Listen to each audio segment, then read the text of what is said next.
Anchorage, Alaska. Carries 800 Marines.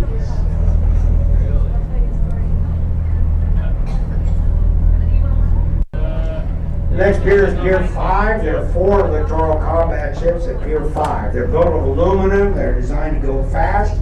418 feet long. Each one has a 57 millimeter rapid fire gun in the bow. Large flight deck back aft for vertical takeoff and landing aircraft, both manned and unmanned. The 4 ships there, number 20 U.S. Cincinnati, behind Cincinnati. Another vessel that might be USS Manchester back there, or USS Montgomery. This side of the pier with the stern toward the bay, USS Augusta, named for Augusta, Maine, and USS Oakland, named for Oakland, California. Pier 6, we have a big ship with 2 cone-like projections. That's USS Portland, carries 800 Marines, an amphibious transport dock. The other side of the pier with the bow pointing toward us, the aluminum ship number 30 USS Canberra, named for Canberra, Australia. The capital of Australia, Canberra, also named to honor the memory of Her Majesty's Australian cruiser Canberra, lost in the Battle of Savo Island in World War II alongside U.S. Navy ships. Between the piers, another aluminum ship there, number 36 USS Kingsville, 418 feet long, named for Kingsville, Texas, where there's a large naval air station. Pier 3, we have 3 destroyers. Near shore, USS Muston, named for Captain Henry Muston, early naval aviator, first commanding officer of Naval Aeronautical Station, Pensacola, Florida. The other side of the pier here, we have USS Stedham, named for Robert Dean Stedham, Navy diver, was tortured and murdered by terrorists in Beirut, Lebanon, 1985. Robert Dean Stedham was a 23-year-old Navy diver. He was a passenger on a TWA flight hijacked by terrorists in the Middle East, 1985. They tortured and murdered him simply because he had a Navy ID in his wallet. Bow to bow with Stedham, number 111, is USS Spruance, named for Admiral Raymond Spruance, famous admiral from the Battle of Midway, World War II. The next pier is Pier 2. The destroyer at this end of the pier with all the red equipment or canvas or all kinds of things around that ship. The USS Russell, named for Admiral John Henry Russell of the 1900s, 1800s, and his son, Brigadier General John Henry Russell Jr. of the Marine Corps of the early 1920s. Junior, General Russell was at one time Commandant of the Marine Corps. The big ship at Pier 2, number 2, with the rectangular bow, USS Essex, carries 1,800 Marines, named for Essex, Massachusetts. Pier 1, we have a monohull littoral combat ship with a dazzle paint job, USS Fort Worth, and the trimaran, number 18, USS Charleston, named for Charleston, South Carolina. The big ship at Pier 1, United States Naval Hospital ship Mercy, 894 feet long. Mercy is a floating hospital. She has on board 1,000 patient beds, 12 operating rooms, 1,500 medical and service personnel man that ship when they are deployed, mostly out of humanitarian cruises around the Pacific Rim. Mercy is based out of San Diego. Her sister ship Comfort operates out of Norfolk, Virginia. The 2 hospital ships operated by the federal government. That's Naval Base San Diego today. Largest shipyard in San Diego off to the right side, National Steel and Shipbuilding Company, or NASCO. 2 new oilers being built here, the one with the bow pointed toward the bay. The future United States naval ship Lucy Stone, named for a women's rights advocate from the 19th century. The ship with the stern toward the bay, United States naval ship Robert F. Kennedy, named for the Attorney General Robert F. Kennedy, as we all know, unfortunately assassinated in 1968. Robert F. Kennedy, considered a civil rights advocate. The destroyer tucked in there being overhauled, number 93 USS Chung Hoon, named for Rear Admiral Gordon Chung Hoon, United States Naval Academy graduate and a Hawaiian American descent. Admiral Gordon Chung Hoon, highly decorated commanding officer of USS Safety during World War II, inmate Rear Admiral. The big green and blue box on the right side, called the NASCO Builder, is a floating dry dock used to lift ships out of the water for inspections and maintenance. The big ship under construction hasn't hit the water yet. The future United States naval ship Sojourner Truth, named for the pen name of escaped slave Isabella Baumfree, who escaped to freedom in the 1850s in New York State. Isabella Baumfree became an orator and writer on anti-slavery, women's rights, and temperance subjects. Isabella Baumfree became a famous civil rights leader. She was interviewed by President Abraham Lincoln during the Civil War.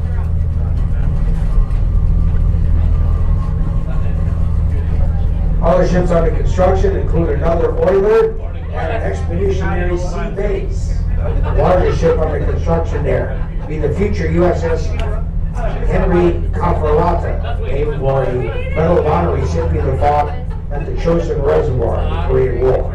Henry Cafarata, Medal of Honor recipient, did survive the Korean War, lived to be 86 years old.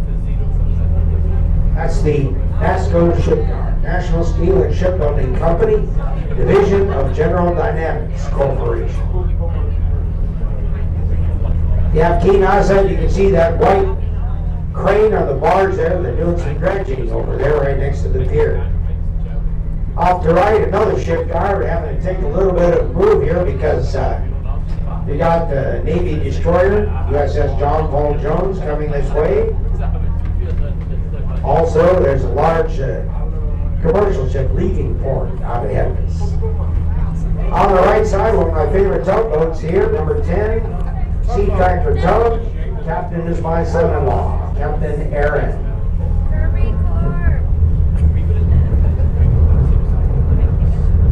Tractor tugs move Navy ships on and off the piers.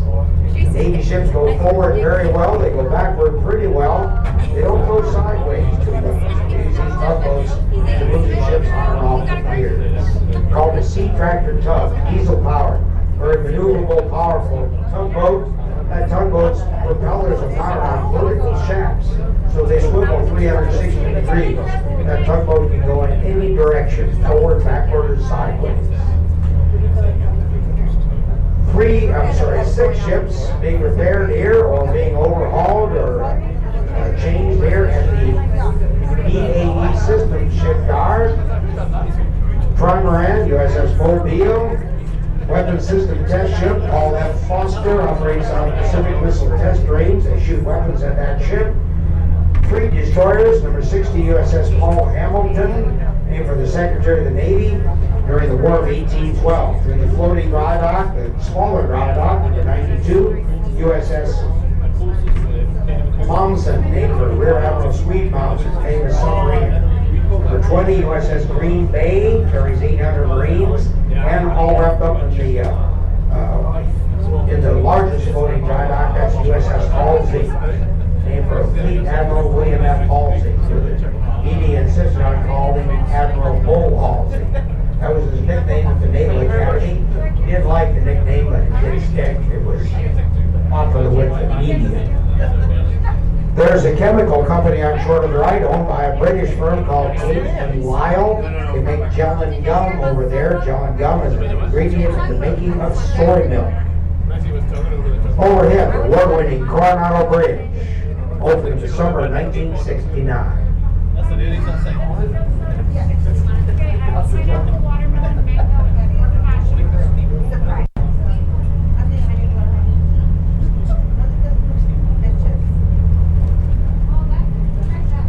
Under the bridge, another shipyard. Currently no ships being worked there. That's the Continental Maritime Shipyard. We have tugs and barges and cranes and a lot of equipment stored here on the right in the distance of Pacific Tugboat Service Company.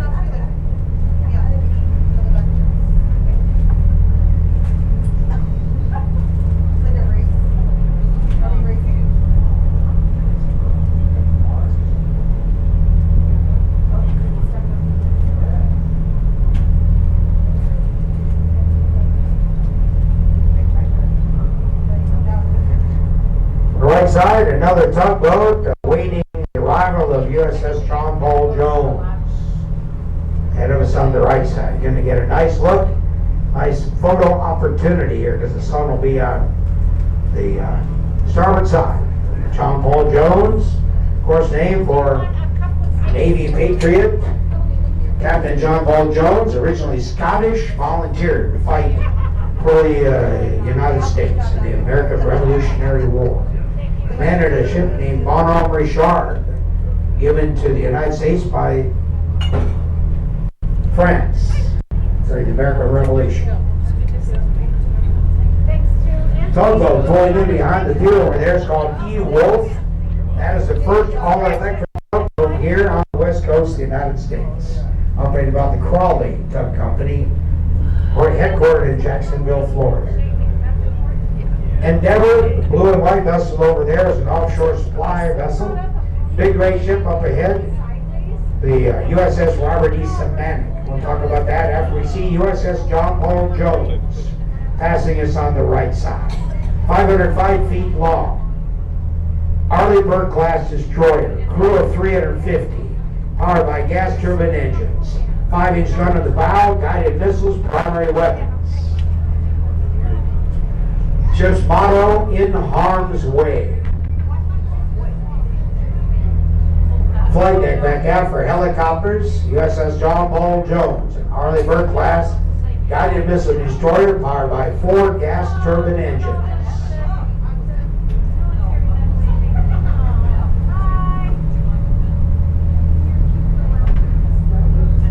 Just don't get a better look at a Navy ship than you just got right here.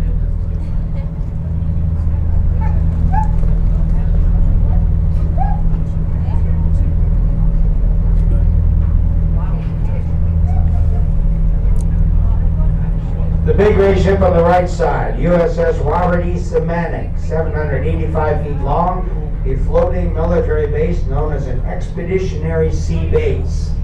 This ship has the capability of landing vertical takeoff and landing aircraft on the flight deck, launching boats off the side of the ship, billeting troops, storing weapons, and of course, a floating military base. We can move this ship anywhere around the world in international waters, so I have to ask permission to have a military base on another country's land. Expeditionary Sea Base, named for Robert E. Semantic, hero of the Korean War. Fought at the Battle of Bunker Hill in Korea. Did survive. Seriously wounded, but did survive. The Dole Caribbean here on the right side. Banana boat. Offloading bananas from Central America.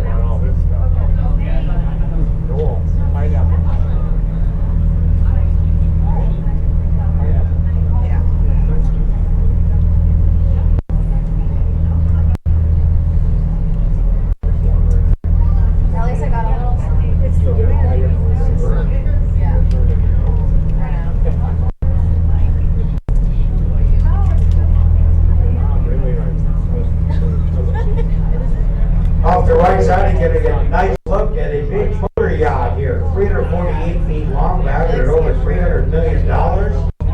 This yacht is named Amadea. This is the yacht that the U.S. government seized in Fiji in 2022. Supposedly owned by a Russian oligarch by the name of Solomon Karamov, supposedly a friend of Vladimir Putin. I guess the federal government's thought were if we start confiscating yachts of friends of Vladimir Putin, perhaps he'll talk to the former president about extending the war in Ukraine. Well, it didn't work all that well. They seized that yacht, hid her in San Diego until about 3 months ago when they brought her out.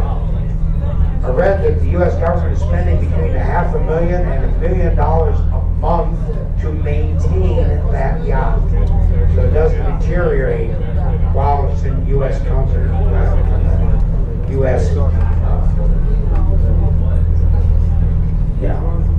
Custody, that's the word, yes. Your tax dollars at work there, folks. Yeah, $1 million to vacuum the carpets, I don't know, clean the heads, I don't know. Any rate, off to the right, you don't have to cheer again. I know it takes a lot out of you. 2 blocks inland, Petco Park, over the San Diego Padres. Behind us, approaching and overtaking an Navy Seahawk helicopter.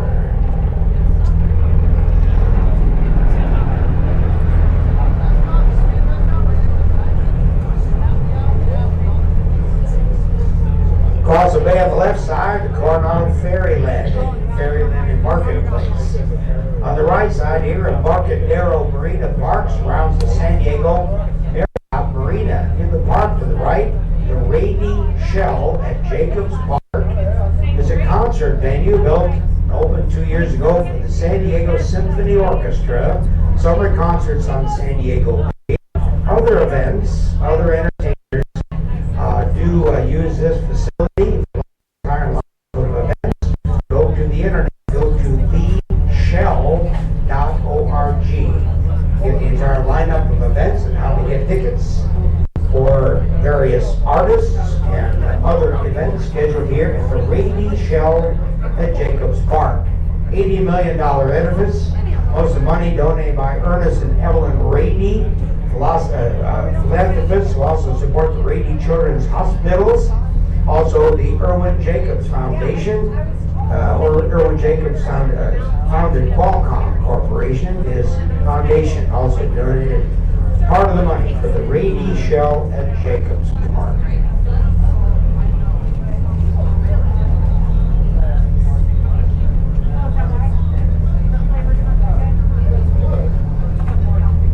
The hotel with the reflected towers here finds also like a restaurant in between. That's the San Diego Marriott Marquis Hotel. The next hotel to the right, San Diego Grand Hyatt Hotel, has two towers get narrow toward the top. Other tall buildings just beyond these hotels, particularly tall buildings with large external balconies, are condominiums. A lot of condos built downtown San Diego over the last 15 to 20 years. The north end of the park to our right, Seaport Village, a popular shopping and dining destination on San Diego Bay.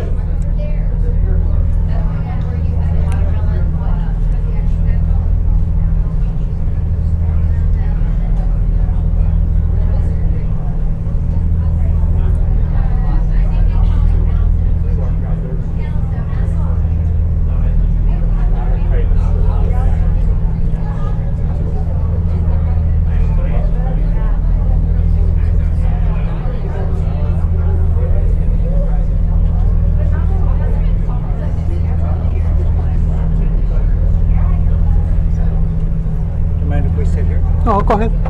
On the left side, slowly converging with us here, the ferry Cabrillo, coming from Coronado back to Broadway Pier, where we're headed for as well. On the right side, Tuna Harbor is home to commercial fishing boats that operate out of San Diego Bay. No yachts in this harbor. Working commercial fishing boats. New construction there, new buildings right across the street from Tuna Harbor. That's the Pacific Gate Development. The United States Navy owned a large parcel of land there for over 100 years. It was a warehouse and supply center complex. The Navy no longer used all the warehouses and things. One building was built 100 years ago. And the Navy finally gave up that real estate. They built the Navy a 17-story office building, and surrounding that building with new commercial buildings, Pacific Gate Development.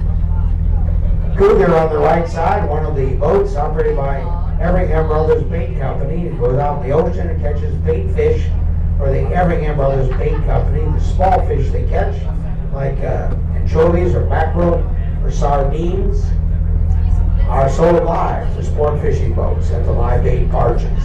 So Cougar catches the bait fish. Up ahead, CV-41, USS Midway, San Diego's Aircraft Carrier Museum, the letters CV, naming a designation for aircraft carrier, fixed wing referring to the fact the ship is equipped with catapults and arresting gear for launching and landing fixed-wing airplanes. USS Midway, 1,001 feet long, was the largest ship in the world at 970 feet long when she was originally commissioned 1 week after World War II ended. Midway was modified in the 1950s, 1960s, and then again in the 1980s, so she could be compatible with and also have the same capabilities as the other carriers built after her. She served for 47 years as a active aircraft carrier. 1,001 feet long, she carried 75 airplanes and a crew of 4,500 people.